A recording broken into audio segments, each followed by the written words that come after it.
I think this is a big issue, whether or not we should stay in Afghanistan. I can't meet a general who can clearly tell me what our national security interest is in Afghanistan. Most of the military, over 60% of the military who served in Iraq or Afghanistan, now think both of the wars should come to an end. So I think the president's right to do this, but I think we have to call out the Republicans who are preventing him. This is the Bolton-Cheney wing. Dick Cheney, to this day, still thinks the Iraq war was a good thing. The Iraq war, President Trump has said, was the biggest geopolitical blunder of the last generation. It destabilized the Middle East. It increased the strength of Iran. It tipped the balance towards Iran. So it really was nothing good about the Iraq war. And Dick Cheney, Liz Cheney, John Bolton, they still don't get it. They still are advocating for more regime change in the Middle East.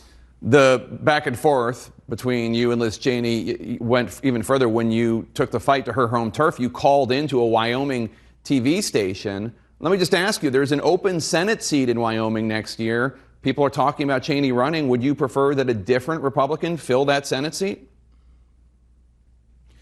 Well, one of the reasons we called into Wyoming is there are two state representatives who wrote an op-ed that we ended up retweeting and sending about. And in their op-ed, they criticized Liz Cheney for always criticizing the president when he wants people to pay more at NATO, when he wants less troops overseas, or when he wants less war. Liz Cheney criticized him every time. That was the main reason for calling in. But yes, there is a Senate race. I'm supporting Cynthia Lummis, who is a former congressman, conservative congressman. That's the only person that I know of in the race at this point.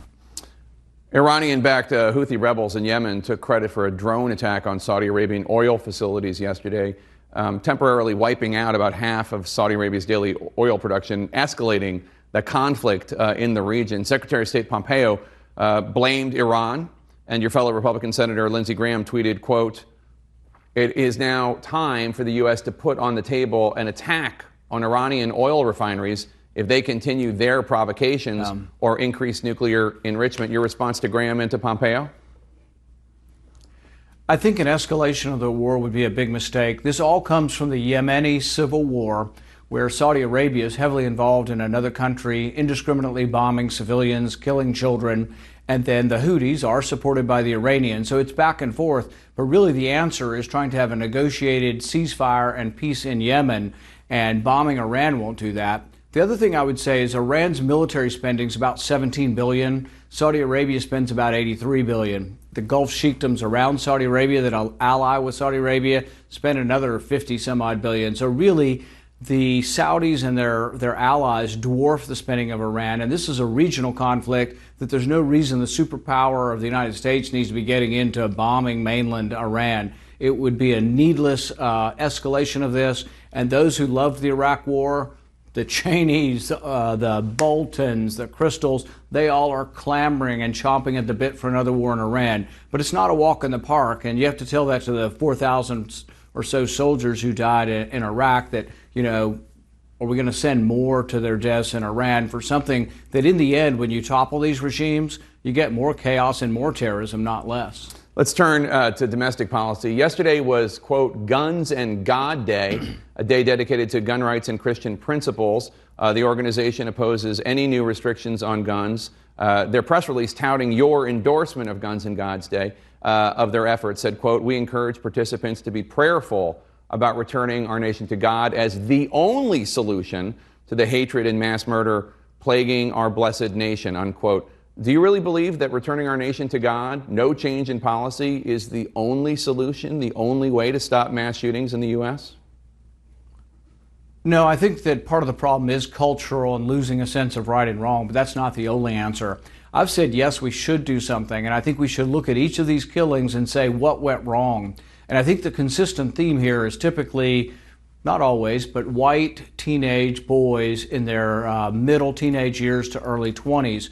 But the other consistency that we're seeing in all these shootings, almost every one of them is sending off signals. Many of them are committing crimes that we slough off and we are not prosecuting. The boy in Parkland was said to have committed 23 crimes. The sheriff down there is more interested in talking about gun control than doing his job. He should have arrested this boy. At the school, he wasn't allowed to bring a backpack in because they already suspected he might bring in weapons to shoot people. He should have been prosecuted for terroristic threatening. We need to prosecute these boys, primarily boys or whoever they are, beforehand. And typically, I think this can be done. We're letting down. Do you remember the Orlando shooting that was so horrific? Mm-hmm. a gun store owner turned the guy in. The FBI went to the gun store. The FBI never looked at the footage. Had they looked at the footage, the footage in the store, the surveillance camera, they would have found out that this guy had been investigated for 14 months by the FBI. We might have saved 100 lives there. So let's look for where the answers are, and let's try to do something to prevent these shootings. So let me ask you, there are people in the Senate right now, Republicans and Democrats, talking about a red flag law, which would encourage states to pass laws that allow judges and others, family members, to take away somebody's guns after an adjudication process of some sort. Would you support that? Would you support expanding background checks? We don't know yet what's coming forward. I can tell you that it'll have to be consistent with the Constitution. Almost all crime is adjudicated at the state level. Murder, theft, assault, they're all state laws. So 99% of crime is in state courts. So really it's under the purview of the state legislature. We already have some emergency protection orders in about 18 states. I think the states need to look at what's on the book and they need to enforce it. The thing we could do at the federal level that we're not doing, and I think this is a federal crime, is that when a felon goes in to buy a gun, 12,000 felons tried to buy a gun with the last statistics, and they were caught, and they didn't get a gun, but we didn't prosecute them. It is a felony for a felon to try to buy a gun, and if we know they're trying to buy guns, I think we prosecuted 12 out of 12,000. So there is legislation that's been before the Senate before, and will probably come up again, that I will support, that says by all means we should do this.